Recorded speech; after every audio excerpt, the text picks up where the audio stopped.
El exilio es una experiencia que hay que vivirla para entenderla.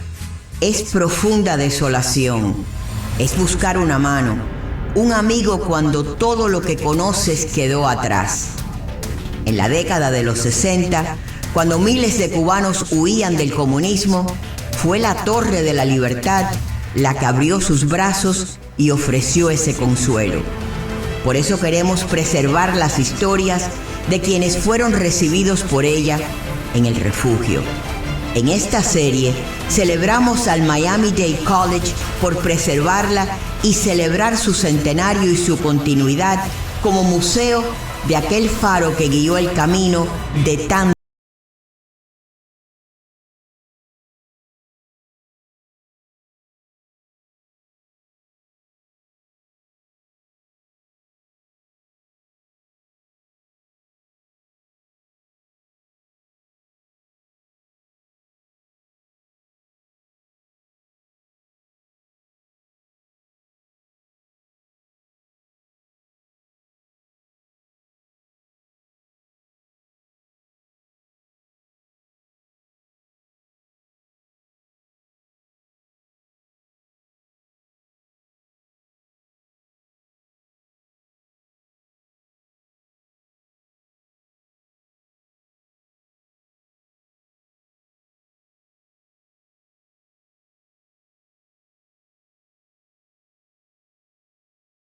Las voces de la Torre de la Libertad han sido captadas en entrevistas que ha hecho el Patrimonio de la Torre, que cumple 100 años este año.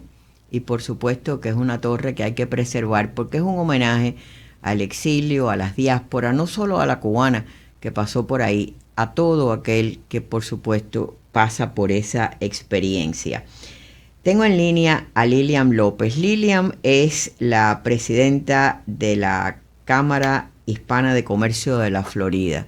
Desde que Lilian comenzó, estaba yo en mi programa y vi crecer ese sueño de ella de crear esta institución que es hoy en día una poderosa institución aquí en el sur de la Florida.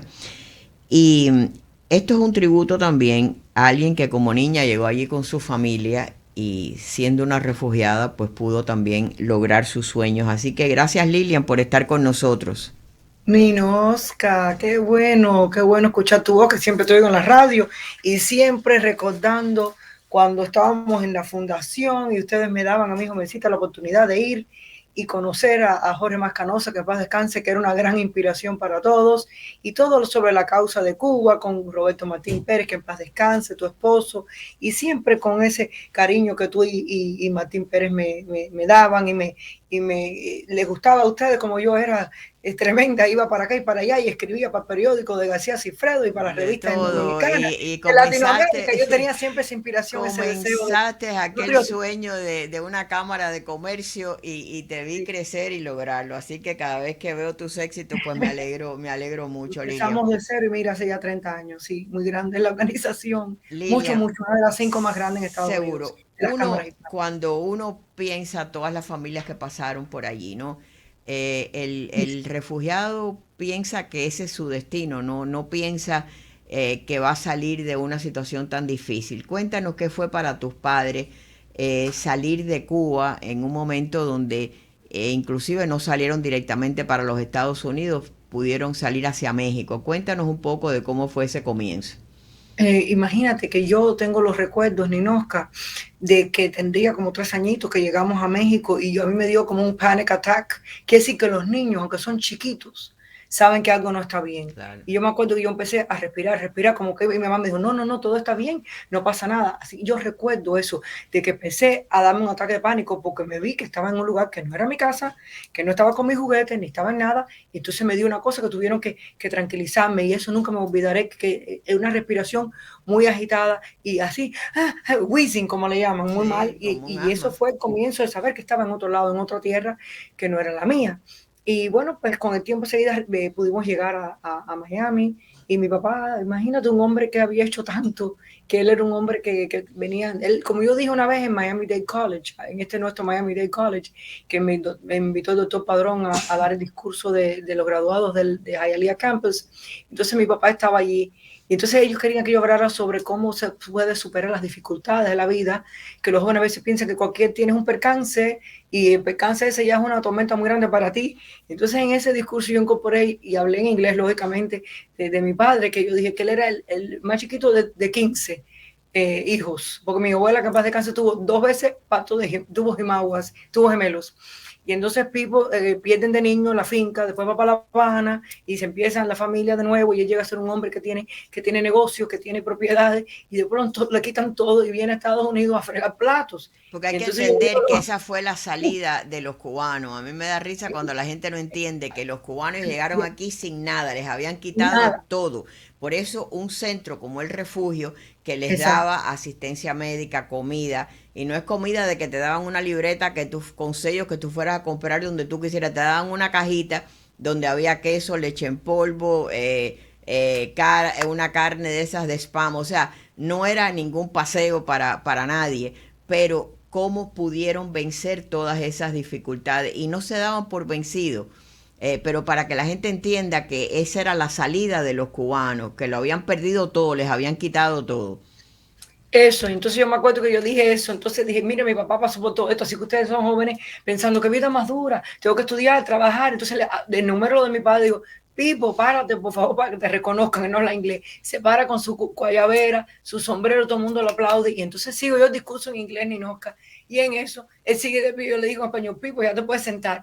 Eso se vino abajo, en risa, todo el mundo. Y después ya cuando vine a ver, todo el mundo estaba loco con el viejito, por todos lados yo no lo encontraba. Pero es la historia de nosotros, es nuestra historia, de nuestra familia, cómo empezaron de la nada, todo lo que tuvieron que hacer y la gente no lo entiende. Entonces, ustedes de ahí, una tía los reclamó y fueron a Nueva York, pero de Nueva York vienen para Miami y entonces reciben ayuda de la torre, Claro, y del exactamente. refugio, Y que era como se llamaba, el el refugio. refugio, la leche en polvo, ¿no? El queso ese, los quesos, todo eso. Y a mi abuelita también le daban medicina, porque mi abuelita llegó inválida porque ella había, mira tú, en Cuba no cogió la meningitis y vino aquí unas vacaciones en el año 54, creo, a Estados Unidos y agarró meningitis y la paralizó. Así que encima tuvieron que venir con una persona que no podía caminar y ella tenía todos sus problemas de salud. Entonces también creo que todo eso también se lo resolvían. Había una conexión muy grande con lo que es la Torre de la Libertad y ese es el bastión nos daba la seguridad. Yo me acuerdo de mi mamá y mi papá sentirse muy seguros de que tenían eso. Eso es como una cosa muy grande para el exiliado cubano, la Torre de la Libertad, y Y por tú eso para nosotros significa sí, mucho. en esa entrevista que tú hiciste, te referías a la torre como el lugar que era familiar, el lugar donde de pronto te podías encontrar con otros cubanos.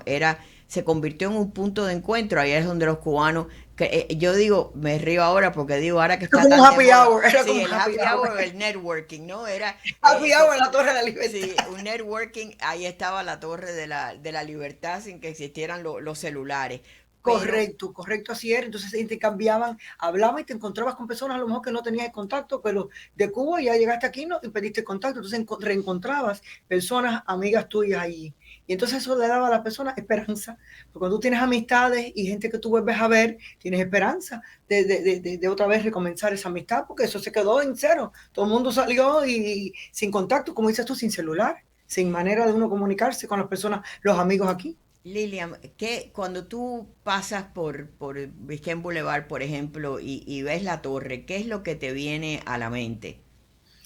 Yo siempre lo miro y sonrío. Tú sabes que yo miro y sonrío. Yo hago así, sonrío, porque mira qué linda la torre, porque eso es como un icono para nosotros, los cubanos americanos. Pensar que ahí es donde comenzó la ayuda, donde comenzó la verdad, la inmigración cubano-americana, y me da cierta cosa en el corazón y me da alegría y al mismo tiempo, sabes que me da, sí, la alegría, la satisfacción. No se recuerda como épocas malas, se recuerda como con una sonrisa en los labios, de mirar, mira, y yo digo, mi hija, mira qué lindo, tata, yo digo, mira qué lindo está este edificio tan precioso, que es donde los cubanos comenzaron su vida y su trayectoria, y hemos llegado donde hemos llegado, porque siempre había una base, y la Torre de la Libertad era la base para los cubano americanos. Ahora, por ejemplo, en la Cámara de Comercio es una cámara hispana, no es solamente Claro, de cubanos, de todas las nacionalidades. sí, claro, sí, ¿Qué le sí. dices tú a personas de otras nacionalidades? Algunos que han pasado por la experiencia del exilio, otros que no, pero ¿qué le dices tú desde esta perspectiva que es algo que tú y tu familia vivieron? cuán importante fue eso a la hora de decir, la vida se puede rehacer, uno puede vivir un sueño, uno puede salir adelante. Yo tengo tantas, imagínate, Ninoca, en la Cámara tenemos tantos amigos y tantos miembros que son de diferentes países, muchos de Colombia, de Venezuela, Nicaragua, y siempre le digo a los amigos míos colombianos, les digo, mira, ustedes lo han pasado mal, pero así todo, nunca ningún país latinoamericano lo ha pasado como el cubano, porque inclusive ahora mismo en Venezuela, la gente tiene, yo sé que hay gente y todavía alguna gente come en esto y lo otro, pero Cuba es destruido completamente destruido. Entonces yo pues le hablo de lo que es eso, ¿no? De lo que significa para nosotros, porque eso fue un punto que llega muy profundo dentro del corazón, es una cosa grande. Entonces les hablo de eso, de cómo fue todo lo de los cubanos, porque nadie se imagina ni Nosca, inclusive aunque los países estos estén mal y venga mucha inmigración, pero la inmigración de la persona que vaya, que no estamos hablando de los inmigrantes pobres que cruzan la frontera, ya es otra cosa, pero el inmigrante como nosotros, que son personas profesionales que vienen de otros países, no saben lo difícil que es, porque nosotros sentamos las bases para que otras personas de otros países de Latinoamérica pudieran venir aquí y ya está más fácil en la integración, porque la integración aquí cuando era todo americano, pues era más difícil también para el cubano americano, el cubano en esa época mucho más difícil. Seguro, yo creo que el cubano, pues, a Pasó, veces no le gustan reconocerlo, pero abrió el camino para sí, muchas otras nacionalidades que llegaron después, sobre todo el tema del idioma, que era algo tan difícil. muy difícil, era algo muy difícil y al haber tanta población ya después cubana, pues los demás países que empezaron después vino la persona de Nicaragua, venían muchos de Honduras, pero ya había esa base, ya habían esos negocios hispanos, ya había esa farmacia que le decían, mi mamá le decía la botica, no se puede la farmacia decía la botica, a la botica, y entonces ya había todo eso hispano, entonces es más fácil, pero cuando eres una persona, son un poco los cubanoamericanos que empiezan a llegar, no es fácil con quién tú hablas, en dónde consigues las cosas que tú quieres, empezaron a abrir las bodegas más cubanas, entonces ya, porque es diferente, es otra cultura, pero integrándose al mismo tiempo. Y lo hemos hecho muy, pero que muy bien. La integración ha sido muy buena. Cuando muchas veces que le has hecho homenajes a personas destacadas de esta comunidad en tu organización, y a veces uno dice, bueno, esta persona se vio quizás en un momento como ese pasando por la torre, se vio llegar a un país extraño sin el idioma, sin hablar. Yo no sé, a veces yo creo que uno evalúa más lo que pasaron los padres cuando uno llega a la edad que tenían ellos cuando se tuvieron que ir, y uno dice, podía Sí, haber hecho yo lo mismo, podía haber dejado todo, podía haber hecho por salvar a mis hijos. seguro. Y es por eso es que un símbolo no solo para los cubanos, es un símbolo para todo aquel que ha tenido que irse, y como tú dices, Buscando la esa libertad. llegada a México, Ujú. yo siempre pienso que los niños fuimos como plantas que arrancaron de cuajo. No es fácil cuando No, tú te ves de pronto arrancada de cuajo de todo lo que te es familiar. Y ni este Nosca, y año, es que en esa época eran pobres todo el mundo. Mi mamá uh, pesaba 83 libras uh, de drama que tenía la claro. tristeza. No, ochenta y y que tres libras. todos los días llegaban noticias malas de alguien que había tenido quizás algo peor, todavía le había pasado en Cuba, le habían fusilado a un familiar, habían encarcelado a alguien. Así que por eso es importante. Lilian, la torre cumple 100 años este año, y esa Qué es la cantidad de razón años. de, sí, esa es la razón. Y siempre ha sido un símbolo de libertad, fue libertad de expresión cuando fue la sede del periódico, después de los cubanos. Pero como toda persona que cumple años, ¿cuál es tu deseo para la Torre de la Libertad en este centenario? Mi deseo es que siga sirviendo como un icono de lo que es, bueno, esto para nosotros, no, bueno, vamos a ponernos en ese contexto, pero es como París tiene la Torre Eiffel, entonces diferente, en España tienes las Cibeles, y nosotros no es eso, pero para el cubano americano, la torre significa una cosa muy importante, primero que la arquitectura es preciosa, claro, no lo estoy comparando igualmente con lo que acabo de decir previamente, pero ese No, símbolo no, pero sí, el el símbolo simbolismo, sí, es ¿sí? simbólico, exacto. Significa lo que es Miami, la libertad de los cubanoamericanos. Es una cosa bonita, es un edificio precioso. O sea que es una cosa emblemática, es un icon de nosotros, de los cubanoamericanos. Yo lo veo como uno de los monumentos, no monumento, pero un edificio más lindo que hay en Miami, por esa arquitectura tan linda de hace 100 años que hacían unos edificios preciosos. Y Bueno, la verdad que es una inspiración siempre y que tenemos que cuidarlo. Y me gusta mucho que lo que está haciendo el proyecto de Miami-Dade College un proyecto precioso, la verdad, grabando las historias. Así que felicito a Madeline Pomariega y a todos los directores de la Junta Directiva de Miami-Dade College, porque es una cosa muy bonita y la verdad que muy, muy orgullosa de que yo esté también siendo entrevistada y nada más y nada menos que por ti, Ninosca. Bueno, y ojalá que dure ahí la torre 100 años más para la Eso, posteridad. que dure, claro. Gracias, Lilian, por estar con nosotros. Siempre un No, placer. encantadísima siempre aquí a tu disposición, Ninosca, y todo lo que tenga que ver con la causa de la libertad de Cuba y de todos los países de Latinoamérica que sufren dictaduras y todo, pues tú sabes que yo siempre he estado aquí presente contigo. Bueno, Y con pues, Martín gracias Pérez, que en paz descanse, siempre, siempre con ustedes. a Gracias. Lilian López.